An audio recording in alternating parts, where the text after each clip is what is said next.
Hi friends, ಎಲ್ರಿಗೂ ನಮಸ್ಕಾರ. ಸ್ವಪ್ನ ಉತ್ತರ ಕರ್ನಾಟಕ ವ್ಲಾಗ್ಸ್ಗೆ ಸ್ವಾಗತ.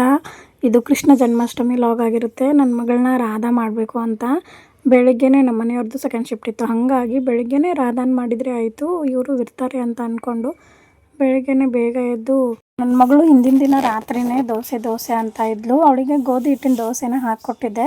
ಬಟ್ ನನಗೆ ಯಾಕೋ ಬೆಳಗ್ಗೆ ಎದ್ದ ತಕ್ಷಣ ದೋಸೆ ಮಾಡಬೇಕು ಅಂತ ಅನ್ನಿಸ್ತು. ಹಾಗಾಗಿ ಬೇಗನೆ ಮಾಡಿದ್ರೆ ಅಂದರೆ ನೆನೆ ಹಾಕಿಟ್ಟಿರಲಿಲ್ಲ. ಮಾಡಬೇಕು ಅನ್ನಿಸ್ದಾಗ ಈ ರೀತಿ ತೊಗೊಂಡ್ಬಂದು ಮಾಡ್ಕೊಂಡು ತಿಂತಾ ಇರ್ತೀವಿ.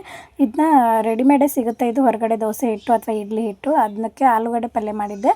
ಬೆಳಗ್ಗೆನೇ ಅದನ್ನೇ ಮಾಡ್ಕೊಂಡು ತಿಂದ್ವಿ. ಆಮೇಲೆ ಅವಳಿಗೆ ಕೃಷ್ಣನ ಮಾಡಬೇಕು ಅಂತ ಎಲ್ಲ ರೆಡಿ ಮಾಡಿದ್ವಿ. ನಮ್ಮ ಮನೆಯವ್ರು ಕೂಡ ಹಾಕ್ತಾಯಿದ್ರು. ಡ್ರೆಸ್ಸೇ ಹಾಕಿಸ್ಕೊಳ್ಳಿಲ್ಲ. ಒಂದು ಅರ್ಧ ಗಂಟೆ ಹಾಕೊಂಡ್ಲು ಡ್ರೆಸ್ಸು. ಆಮೇಲೆ ಇವೆಲ್ಲ ಸೆಟ್ ತೊಗೊಂಬಂದಿದ್ದೆ ರಾಧಾಂದು. ಇದನ್ನ ಸರ ಮತ್ತು ಡಾಬು ಕೈಗೆ ಮತ್ತು ಬೇತಾಲ್ ಮನೆ ಎಲ್ಲ ಇತ್ತು ಅದರಲ್ಲಿ. ಅದನ್ನ ಹಾಕ್ಬೇಕಂತಂದರೆ ಅವಳು ಹಾಕಿಸ್ಕೊಳ್ಳೇ ಇಲ್ಲ. ಜಾಸ್ತಿ ಹಠ ಮಾಡಿದ್ಲು. ಅವರಪ್ಪ ಡ್ಯೂಟಿಗೆ ಹೋದಾದ್ಮೇಲೆ ನಾನು ಹಾಕ್ಬೇಕಂತ ಅನ್ನೋಷ್ಟರಲ್ಲಿ ನನ್ನ ಬೆಳಗ್ಗೆಯಿಂದ ಸಾಯಂಕಾಲ 4 ಗಂಟೆ ಆದ್ರೂ ಹಾಕಿಸ್ಕೊಳ್ಳೇ ಇಲ್ಲ.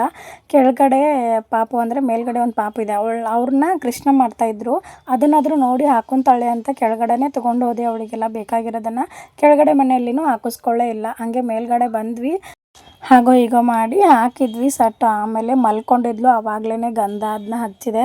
ಮಕ್ಕಳನ್ನ ರಾಧಾ ಮಾಡಬೇಕು, ಕೃಷ್ಣ ಮಾಡಬೇಕು ಅಂತ ಎಂಥ ಆಸೆ ಇತ್ತು. ಇವಳನ್ನ ಹೋದ ವರ್ಷ ಹೆಂಗೆ ನಾವು ಏನು ಮಾಡ್ತೀವಿ ಅದನ್ನ ಮಾಡಿಸ್ಕೊತಾ ಇದ್ಲು. ಯಾಕಂದರೆ ತಿಳಿತಾ ಇರಲಿಲ್ಲ. ಇವಾಗೆಲ್ಲ ತಿಳಿಯುತ್ತಲ್ಲ. ಒಂದು ಸ್ವಲ್ಪ ಕಂಟ್ರೋಲಿಗೆ ತೊಗೊಂಬರೋದಂದರೆ ತುಂಬ ಕಷ್ಟ. ಪೇಷನ್ಸ್ ಜಾಸ್ತಿ ಬೇಕು ಮಕ್ಕಳ ಜೊತೆ. ಸಾಯಂಕಾಲದವರೆಗೂ ಆಯಿತು, ಆಗಲೇ ಇಲ್ಲ. ಆಮೇಲೆ ಮಲ್ಕೊಂಡ್ಲಲ್ಲ, ಆವಾಗಲೇ ಕೂಡ ಅವಳಿಗೆ ರೆಡಿ ಮಾಡಿದೆ.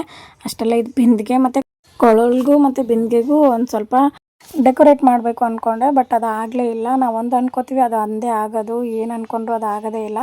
ಇವಳ ಜೊತೆ ಅಂತೂ ಸಾಕಾಯ್ತು ಇವತ್ತು. ಅಂತೂ ಇಂತೂ ಹೆಂಗೋ ಮಾಡಿ ರಾಧಾನ ಮಾಡಿದ್ವಿ. ಈ ರೀತಿ ಮಾಡಿದ್ದೆ ಅವಳ ಜೊತೆ ಎಲ್ಲ ಹೊಳ್ಳಾಡಿ ಮಾಡಿ. ಬಳೆ ಒಂದು ಹಾಕೊತಾಳೆ, ಡ್ರೆಸ್ಸು ಹಂಗೂ ಹಿಂಗೂ ಮಾಡಿ ಹಾಕಿದ್ವಿ. ಈ ರೀತಿ ರೆಡಿ ಮಾಡಿದ್ವಿ. ಅದಾದಮೇಲೆ ಅವಳನ್ನ ಚೆನ್ನಾಗಿ ಆಟ ಆಡಿಸ್ಕೊಂಡು ಫೋಟೋ ತೆಗಿತಾ ಇದ್ದೆ. ಹಂಗೆ ವಿಡಿಯೋನು ಮಾಡ್ಕೋತಾ ಇದ್ದೆ. ಈ ರೀತಿ ಮಾಡಿದ್ಲು ಎಲ್ಲ. ಆಮೇಲೆ ಸಾಯಂಕಾಲಕ್ಕೆ ಏನಾದರೂ ಮಾಡಬೇಕು ಅಂದರೆ ಇವತ್ತು ಯಾಕೋ ಮೂರು ವರ್ಷನೇ ಆಯಿತು ನಾನು ಮ್ಯಾಗಿ ತಿಂದಿದ್ದೇ ಇಲ್ಲ. ಯಾಕಂದರೆ ಪ್ರೆಗ್ನೆಂಟ್ ಬೇರೆ ಇದ್ದೆ. ಅವಾಗೇ ಬಿಟ್ಟಿರೋದು. ಪ್ರೆಗ್ನೆಂಟ್ ಆಗಿದ್ದಾದಮೇಲೆ ವಿಷಯ ಗೊತ್ತಾದ್ಮೇಲೆ ಬಿಟ್ಟಿರೋದು. ಬಿಟ್ಟಿರೋದು ಇವಾಗ ತಿಂತಾ ಇರೋದು ಮ್ಯಾಗಿ. ನೀವು ನಂಬಲ್ಲ. ಅದಕ್ಕೆ ಮ್ಯಾಗಿ ತೊಗೊಂಡು ಬರಬೇಕು ಅಂತ ನಮ್ಮ ಮಮ್ಮಿ ಬಂದಿತ್ತಲ್ಲ, ನಮ್ಮ ಮಮ್ಮಿ ಅವರೆಲ್ಲ ಮ್ಯಾಗಿ ಮಾಡ್ಕೊಂಡು ತಿಂತಾ ಇರ್ತಾರೆ ಮನೆಯಲ್ಲಿ. ನಾನು ತಿಂದೇ ಇಲ್ಲ. ಹಂಗಾಗಿ ಒಂದು ಮ್ಯಾಗಿ ಇತ್ತು ಮನೆಯಲ್ಲಿ, 1-2 ಪ್ಯಾಕೆಟ್ ಇತ್ತು ಮ್ಯಾಗಿ.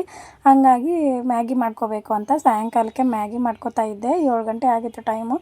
ಹಾಗೆ ಮ್ಯಾಗಿ ಮಾಡಿಕೊಂಡು ಒಂದು ಸ್ವಲ್ಪ ತಿಂದೆ. ನನ್ನ ಮಗಳಿಗೆ ತಿನ್ನಿಸ್ಬಾರ್ದು, ನಾವೇನು ತಿಂತಾ ಇರ್ತೀವಿ ತಿಂತಾಳೆ. ಹಾಗಾಗಿ ಇರಲಿ ಬಿಡು ಅಂತ ಹೊಸ ಟೇಸ್ಟ್ ಅಂತ ಒಂದು ಸ್ವಲ್ಪ ತಿನ್ನಿಸ್ದೆ. ಆಮೇಲೆ ಇದನ್ನ ತಿನ್ನಲ್ಲ ನಾವು ಜಾಸ್ತಿ. ಹಾಗೆ ಮಾಡಿದ್ವಿ. ಎಲ್ಲ ತರಕಾರಿ ಹಾಕ್ಕೊಂಡು ಬೀನ್ಸು, ಮೆಣಸಿನ್ಕಾಯಿ, ಕ್ಯಾರೆಟು, ಟೊಮೆಟೊ ಮತ್ತು ಆಲೂಗಡ್ಡೆ ಒಂದೇ ಹಾಕಿಲ್ಲ.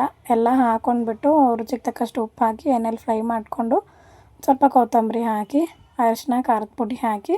ಖಾರದ ಪುಡಿ ಇಲ್ಲ ಅಂದರೆ ಮೆಣಸಿನ್ಕಾಯಿ ಯೂಸ್ ಮಾಡಿದರೆ ಖಾರದ ಪುಡಿ ಹಾಕಲ್ಲ ನಾನು ಅಡುಗೆ ಯಾವುದೇ ಆಗಲಿ. ಹಾಗೆ ಇವತ್ತು ಮೆಣಸಿನ್ಕಾಯಿ ಹಾಕಿಬಿಟ್ಟು ಮಾಡಿದ್ವಿ. ಖಾರದ ಪುಡಿ ಏನು ಹಾಕಿಲ್ಲ. ಆಮೇಲೆ ನೀರು ಹಾಕಿ ಕುದ್ದಾದ್ಮೇಲೆ ಉಪ್ಪಿಟ್ಟು ಮಾಡ್ತೀವಲ್ಲ ಅದೇ ರೀತಿಯೇ ಮ್ಯಾಗಿ ಮಾಡಿಕೊಂಡೆ. ಈ ರೀತಿ ಮಾಡ್ಕೊತಾ ಇರ್ತೀನಿ ತರಕಾರಿ ಹಾಕಿ. ಇಲ್ಲ ಅಂದರೆ ನನ್ನ ಮಗಳು ತಿನ್ನಲ್ಲ ಅಂದರೆ ಹಾಗೆ ಅವ್ರು ಮಸಾಲೆ ಕೊಟ್ಟಿರ್ತಾರಲ್ಲ ಅದ್ರ ಜೊತೆನೇ ಎಣ್ಣೆಯಲ್ಲಿ ಸ್ವಲ್ಪ ಒಗ್ಗರಣೆ ಹಾಕಿ ಅದನ್ನೇ ಮಸಾಲೆ ಹಾಕಿ ಒಂದು ಸ್ವಲ್ಪ ನೀರು ಹಾಕಿ ಕುದಿಸಿ ಇದನ್ನ ಹಾಕಿ ಮಾಡ್ಕೊತಾ ಇದ್ದೆ. ಇವಾಗಂತೂ ಈ ರೀತಿ ಮಾಡಿಕೊಂಡೆ ತರಕಾರಿ ಎಲ್ಲ ಹಾಕಿ ಮ್ಯಾಗಿನ. ಇವತ್ತಿನ ದಿನ ಈ ರೀತಿ ಇತ್ತು. ಹಾಗೆ ನಂದು ವರಮಹಾಲಕ್ಷ್ಮಿ ಲಾಗು ಮತ್ತು ವರಮಹಾಲಕ್ಷ್ಮಿ ಪೂಜೆದು ವಿಸರ್ಜನೆ ಲಾಗು ನನ್ನ ಚಾನಲಲ್ಲಿ ವಿಡಿಯೋದಲ್ಲಿ ಹಾಕಿದ್ದೀನಿ. ಹಾಗೆ ಶೇರ್ ಮಾಡಿದ್ದೀನಿ, ನೋಡಿ ಹಾಗೆ ಸಪೋರ್ಟ್ ಮಾಡ್ತಾಯಿರಿ. ಇವತ್ತಿನ ದಿನ ಈ ರೀತಿ ಇತ್ತು. ಕೃಷ್ಣ ಜನ್ಮಾಷ್ಟಮಿ ದಿನ ನೈಟ್ಗೆ ಅನ್ನ ಬೇಳೆ ಇಟ್ಟಿದ್ದೆ. ಬೇಳೆ ಸಾಂಬಾರು, ಅನ್ನ ಮಾಡಿದೆ. ರೊಟ್ಟಿ ಅಂತೂ ಖಡಕ್ ರೊಟ್ಟಿ ಇದ್ದೇ ಇರುತ್ತೆ. ಅದನ್ನೇ ಪಚಡಿ ಏನಾದರೂ ಮಾಡ್ಕೊಂಡು ತಿಂತಾ ಇರ್ತೀವಿ. ಹಾಗೆ ನನ್ನ ವ್ಲಾಗ್ನ ಇದೇ ರೀತಿ ನೋಡ್ತಾಯಿರಿ. ಮ್ಯಾಗಿ ಕೂಡ ರೆಡಿ ಆಯಿತು. ಹೀಗೆ ನೋಡ್ತಾಯಿರಿ, ಸಪೋರ್ಟ್ ಮಾಡಿರಿ. Thank you for watching.